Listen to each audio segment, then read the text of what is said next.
Hi అండి, good morning అండి.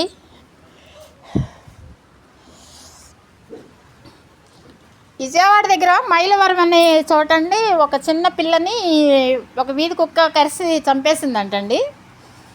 ఆ పసిగుడ్డిని అంటే పాకులాడే పాపో ఎట్లానో తెలీదు, చిన్నపిల్ల అని చెప్తున్నారు. అయితే అండి ఎక్కడెక్కడ కుక్కలన్నింటినీ పట్టుకెళ్ళి పంచాయతీ వాళ్ళు అడవిలో వదిలేశారంట. మరి అడవుల్లో వదిలేశారో తెలీదు, చంపేశారో తెలియదండి. ఒకసారి ఈ వీడియో చూసిన వాళ్ళు ఎవరైనా కొంచెం స్పందించి అసలు ఎక్కడ వదిలిపెట్టారు, లేకపోతే చంపేశారా? ఇప్పుడు పసిపిల్లల్ని జాగ్రత్తగా చూసుకోవాలి కదండి. ఇప్పుడంటే భూమి మీద అండి మనతో పాటు ప్రతి జీవి బతికే హక్కు ఉంది. అట్లనే కుక్కలకు కూడా హక్కు ఉంది, బతికే హక్కు ఉంది. మనమే కాదు బతకాల్సింది. ఆ పాపని అమ్మాయి జాగ్రత్తగా చూసుకోవాలి. పిల్లల్ని బయటకు వదిలేయటం కరెక్ట్ కాదు. సరే, వాడు ఆకలి బాధండి.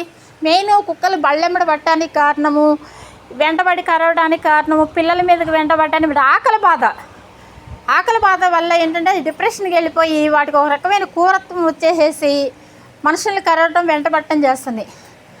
ఎవరు బజార్లో వాళ్ళు పట్టించుకొని మన బజార్లో కుక్కలకి ఆపరేషన్లు చేయించుకుని తలకు కొంచెం వేసి ఆపరేషన్లు చేయించేసేసి వాటికి ఇంత అన్నం పెడితే ఓ పక్కన పడుకుంటాయండి, ఎవరి జోలికి వెళ్ళవు.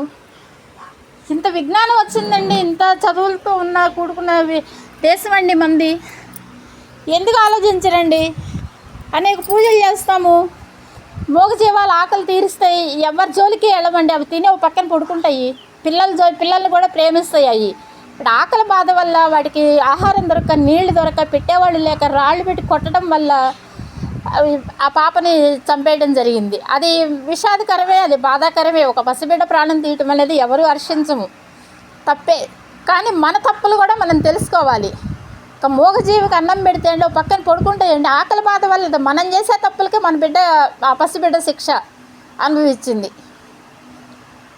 అన్నం పెడితే ఒక పక్కన పడుకుంటాయండి, రాళ్లతో కొడతారు, బళ్ళే తీస్తారు, వాటిని నరకం చూపిస్తున్నారు. కుక్కలకి విషం పెట్టి చంపేస్తున్నారు, అనేక చోట్ల కొండల్లో వదిలేస్తున్నారు. ఇన్ని పూజలు చేస్తారు ఎందుకండి? పనికిరాని పూజలు. ఒక మూగజీవికి అన్నం పెట్టలేని బతుకులండి మనవి.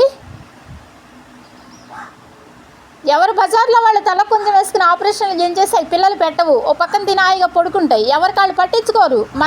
మనం తిన్నామా, మనం హ్యాపీగా ఉన్నామా, మన పిల్లలు బాగున్నారా, మనం బాగున్నామా, అంతేగాని ఒక మూగజీవి మన వాకిట్లో తిరుగుతుంది కాస్త అన్నం పెడదామని జ్ఞానం అనేది లేదు జనానికి. అందరినీ అనటం లేదు, కొంతమందిని. ఒక పసిబిడ్డ ప్రాణం పోయింది కదండి ఈ రోజున. ప్రతి జీవికి బ్రతికే హక్కు ఉందండి, చంపే హక్కు మనకు లేదు. ఒక కుక్క ఇప్పుడు ఒక దొంగ ఉంటాడండి, దొంగకే శిక్ష వేయాలి. అట్లని చెప్పి మనందరికీ వేస్తారా? వేయరు కదా. ఇప్పుడు ఆ కుక్క ఉంది, ఆ కుక్కని బంధించి ఎక్కడన్నా ఆశ్రమాలను అప్పచెప్పేస్తే అయిపోద్ది, కరిసే కుక్క కాబట్టి.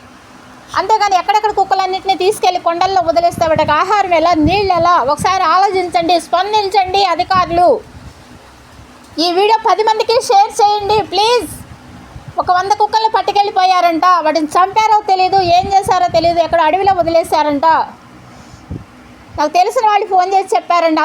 అతను కూడా కరెక్ట్గా నాకు డీటెయిల్స్ చెప్పాలి, ఎక్కడ ఏరియా, ఎక్కడ వదిలిపెట్టారు ఏంటనేది చెప్పడం అతను కుదరటలేదు చెప్పడానికి అబ్బాయికి. ఈ వీడియోను 10 మందికి షేర్ చేసేయండి. మూగజీవాల్ని కాపాడాల్సిన బాధ్యత మనందరి మీద ఉంది. Please please please please.